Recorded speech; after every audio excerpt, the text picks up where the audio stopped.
Imagine a quantum field. In physics, before a particle is observed and forced into a single, fixed state, it exists in superposition. It is a vibrating field of infinite potential futures. It is everything all at once until it is forced to be just one thing. I think about this concept whenever you find yourself sitting as the only person in a room without a single tattoo. You sit there, sipping your drink, listening to the stories behind the ink, and a small, quiet part of you wonders if you are missing out on some fundamental human ritual.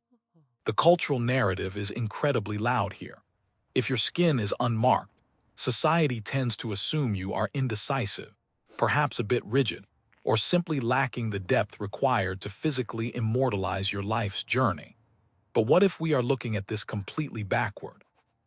What if remaining uninked isn't a symptom of hesitation? What if, and I don't know if this is exactly right, but it is where I keep ending up. What if it is a highly intentional preservation of infinite potential? You are deliberately resisting the pressure to collapse your fluid identity into a single, permanent physical state. An unmarked body is not a blank page waiting for a story. It is a story that refuses to be summarized.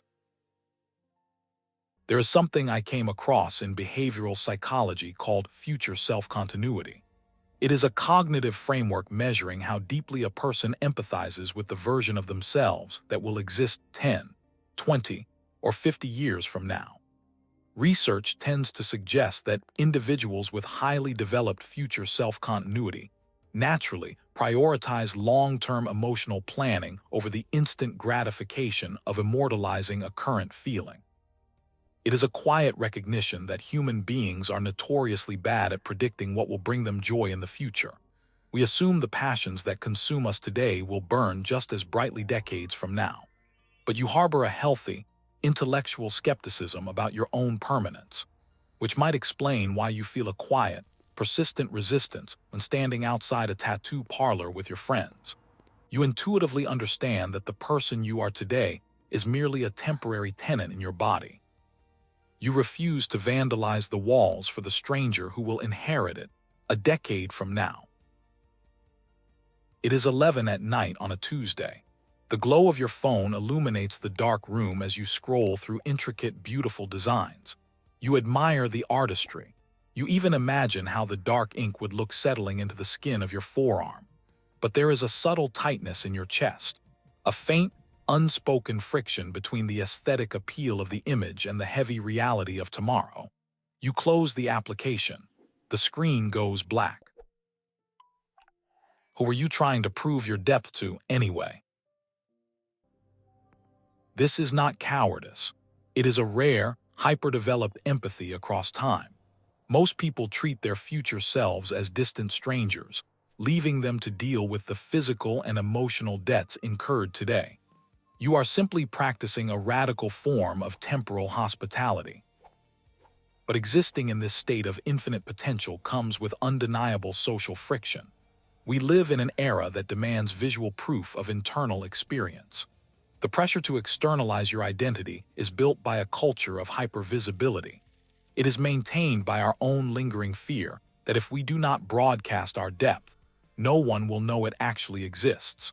So, the brain begins a quiet, highly analytical risk assessment. You walk past a laser removal clinic on your way to get coffee. You see the sterile white lights shining through the window. You see the promise of erasing a memory that cost $200 to acquire, but will take $2,000 and a year of blistering pain to remove. You notice the sheer asymmetry of it all. The brain accurately calculates what we might call the permanence tax. It recognizes the dangerous imbalance between the cheap, impulsive cost of entry and the exorbitant, excruciating cost of reversal. You see through the illusion of the modern parlor. Actually, I think it is less about the financial cost of the laser and more about the psychological cost of the regret. You just buy your coffee and keep walking, and then it is just Wednesday. The sun comes out. This brings us to the core psychological pivot. For years, we have been told that getting a tattoo is the ultimate act of self-discovery. But if we dig a little deeper, I think we find something quite different. There is a concept in developmental psychology I have been reading about called identity foreclosure.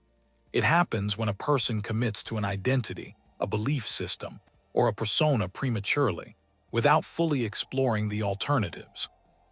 Research often indicates that permanently altering our physical appearance to match a current emotional phase can sometimes be a physical manifestation of this foreclosure, which might explain why the thought of locking in a design feels less like self-expression to you and more like a psychological trap. By keeping your skin unmarked, you are subconsciously avoiding identity foreclosure. You are preventing your past personas from holding your future evolution hostage. You are not afraid of commitment. You are fiercely protective of your own metamorphosis.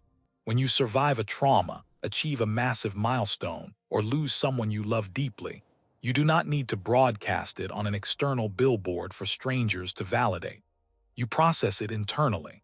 This is the quiet luxury of the internal ledger. You possess a history so profound, it does not require physical proof to be real. The resilience is lived in the quiet moments, rather than displayed for public consumption. The choice to remain fluid in a culture obsessed with permanence is an active, elite psychological stance. It is the ultimate flex of intrinsic identity orientation. You do not need the world to read your skin to know what you have survived. If this way of processing the world resonates with how you navigate your own life, you might find our previous exploration on the psychology of quiet observation to be the natural next thought.